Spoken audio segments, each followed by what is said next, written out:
favorite stories. Would you like to hear it? Good, I'm glad. Once upon a time, in a magical land far, far away, known as Long Island, there lived a beautiful and intelligent little girl who loved life. She had many, many friends and smiled every day from morning until night. And then change happened. The little girl was told by her parents that they were going to leave their magical land and relocate in a land of darkness. This land had no streetlights, no sidewalks for her to ride her big wheel on, and no one at all to play with. It was a land of no children. It was a dark land known as Salted Point. One day, as she had been promised, the parents of the little girl took her to find a new friend. She had been promised she could get a cat when they moved, and finally, the day to pick out her new furry friend was finally here. Instantly, the little girl knew which kitten she wanted. There before her was a kitten who matched her favorite food. The kitten was a brown and white, and her name was to be Pancake. The little girl took Pancake home and loved her with all her heart.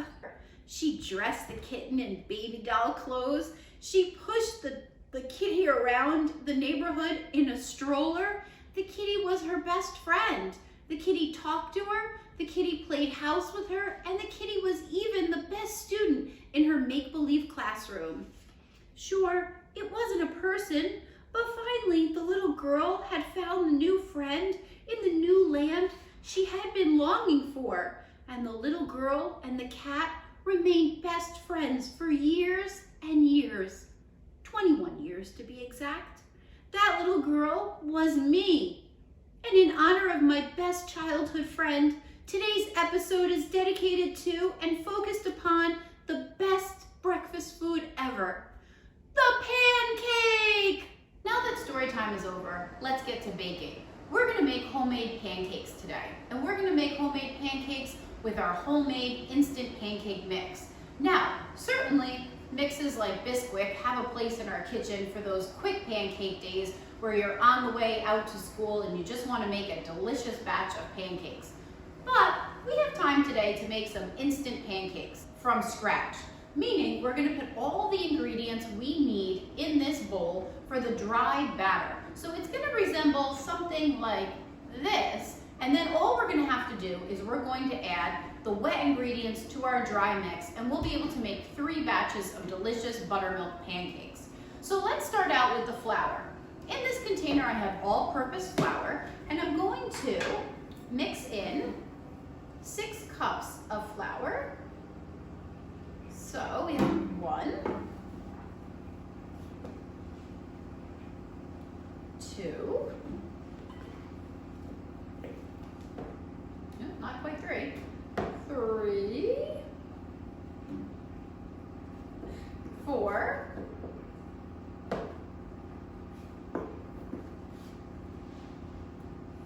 5, and last but not least,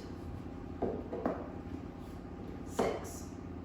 Now, this is an all-purpose flour, which I think is the best for pancakes, but you could certainly use something like a gluten-free flour, or you could use a whole wheat flour if you're looking for a healthier version, but all-purpose is really what this recipe is intended for. Now, the next thing I need is 1½ teaspoons of baking soda. So, we have 1½ teaspoons baking soda, and now we need 3 teaspoons of baking powder. Now, I'm going to keep this all together in this plastic container. And in this plastic container with the lid on tight, it'll last for up to 3 months. And then when I'm in the mood for pancakes, I'll just be able to take the container out of my pantry, add the wet ingredients, and we're going to have some delicious pancakes. All right, and we also need 1 tablespoon of kosher salt. It's like a sea salt. 1 tablespoon, and as we already know, salt brings out the flavor in ingredients. And 2 tablespoons of sugar. And this sugar is going to add a little bit of sweetness to our pancake batter. Now I'm going to put the lid on. I'm going to shake it all up. And I'm going to go get my griddle and prepare to make some pancakes. So here we have our instant pancake mix. I'm going to also label it to make sure we know what we have in our pantry. So I'll see you soon for our griddle and pancake making. Okay, so I took my instant pancake mix, which we made earlier, and I took 2 cups of that instant pancake mix and put it in a bowl because we're going to make 1 batch of pancakes today. The instant pancake mix will make 3 batches of delicious buttermilk pancakes, but we're going to start with 1 batch today. I have 2 cups of buttermilk here in my liquid measuring cup. Now, if you're having a hard time finding buttermilk, there are some substitutes that you can use. You could use a plain vanilla yogurt, and this time I purchased a drinkable yogurt because it's similar to buttermilk and it's similar to the consistency that you would find in a buttermilk. I also bought a plain vanilla solid yogurt, and you could use that as well. You can also mix milk and lemon juice together to make a buttermilk consistency, but we were lucky enough to find buttermilk. So we're all set and ready to go with our good old buttermilk today.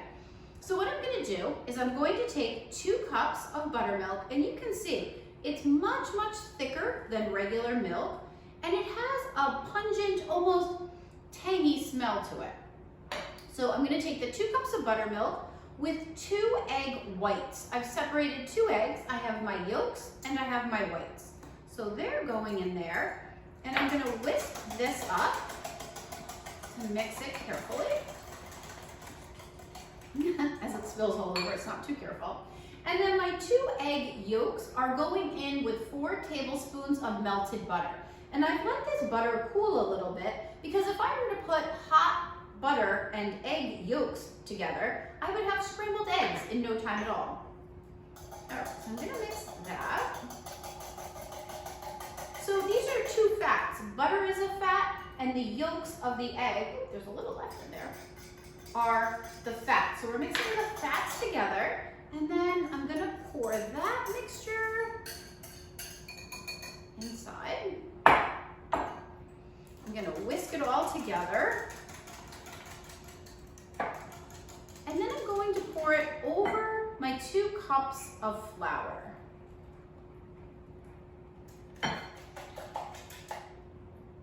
And then this is going to get mixed together just until it's mixed. I don't want to over mix it because we all know what happens. Gluten will form, and we want soft, fluffy pancakes. We don't want hard, dense pancakes. And this buttermilk is going to give us a really nice, fluffy pancake. They're going to be so big and beautiful. I'm going to make these pancakes for my dad because my dad loves pancakes. And my mom doesn't make them pancakes. So I'm going to make these for my dad. And I'm going to make the first batch plain because my dad doesn't like anything in his pancakes. All right.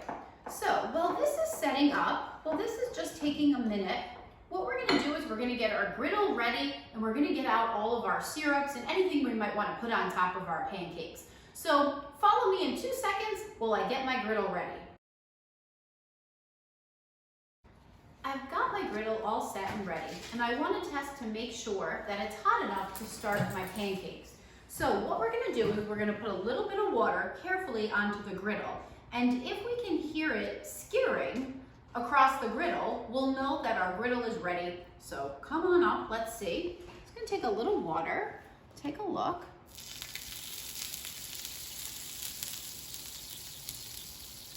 So our griddle is ready. You can see that the water is skittering across, almost like it's dancing across the griddle. So that means that our griddle's ready, hot, and ready for some pancakes.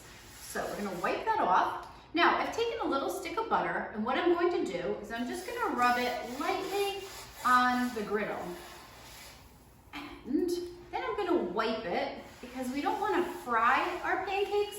We just want them to not stick. All right, so the griddle's all prepped and ready. I like to use 1/8 of a cup to dish my pancakes out so that they're all equal in size. I prefer a petite pancake. So what I'm going to do is I'm going to pour them across in a nice uniform method, making sure there's enough room to flip my pancakes in between. So I would say 4 and 4, oops, is a good number for 1/8 of a cup. And I'm gonna know that my pancakes are ready to be flipped when bubbles form on the top.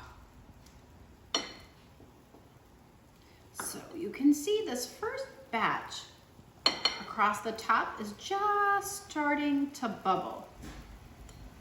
Now, I always make a tiny pancake for my little puppy dog because he likes to eat pancakes for breakfast. Now, we can just check underneath. Whoops, he's not quite ready. If you notice, my griddle is set right on about 325 degrees. We don't want to overcook our pancakes, but we don't want them to be underdone either. A pancake should be a nice golden brown color. Should be all the colors of a pancake. I've got some maple syrup, pure maple syrup, of course, ready to serve on top. And I have a cooling rack over to the side. And that's because I'm not going to eat all these pancakes right now. I'm going to cool them for later for when I deliver them to my dad. So I think, let's see. That one's just about ready. He could probably use another minute on the griddle, but you can see he's starting to brown up nice. He's starting to get to be a beautiful looking pancake. And as you can tell, it's starting to puff up quite nicely. Let's see what these guys are doing. Now, I prefer to use this mini spatula because I think it gives you more grip for the pancakes. I don't like the really big ones. I like to be able to get in underneath the pancake and have room to turn it. So I prefer this one. This one is heat resistant, so it's not gonna melt. I also have a metal one, but on this non-stick surface, the metal can scratch your surface, and we don't want to scratch the griddle.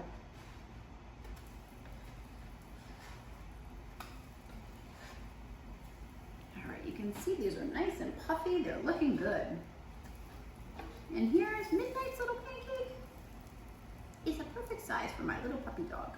Now, we're gonna know that these are done once they've puffed up, once the buttermilk is given that final poof of leavening, and you want it to be cooked, but not overcooked. So these look perfect. I'm gonna take them off the griddle, and I'm gonna put them on a cooling rack. Now, if I was serving these for breakfast, I would be putting them right on somebody's plate, but I'm gonna put them on a cooling rack. You can also keep them warm in a 200-degree oven. And this one, what are you doing over there, Mr. Pancake? If you're trying to save these for later, because as you can notice, it makes quite a bit. I have to cool this one for midnight so it doesn't burn his mouth. It makes quite a bit of batter. So if you want to keep them warm in the oven, you can keep them warm in the cooling rack at 200 degrees in the oven, or you can cool them down completely, wrap them in wax paper, and freeze them for those busy mornings when you don't have time to make breakfast.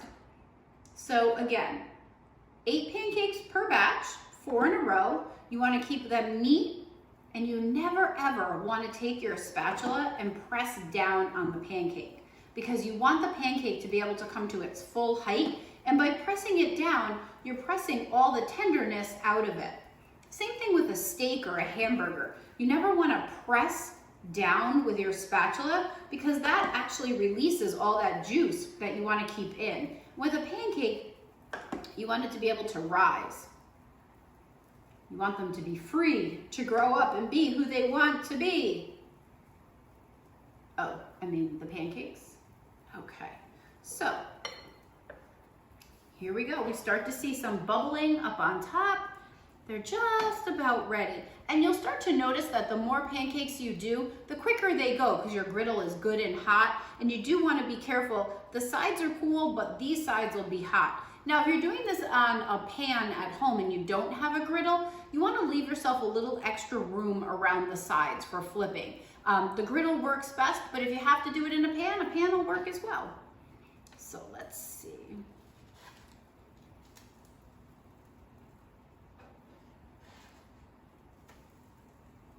All right. I sure hope my dad enjoys these pancakes.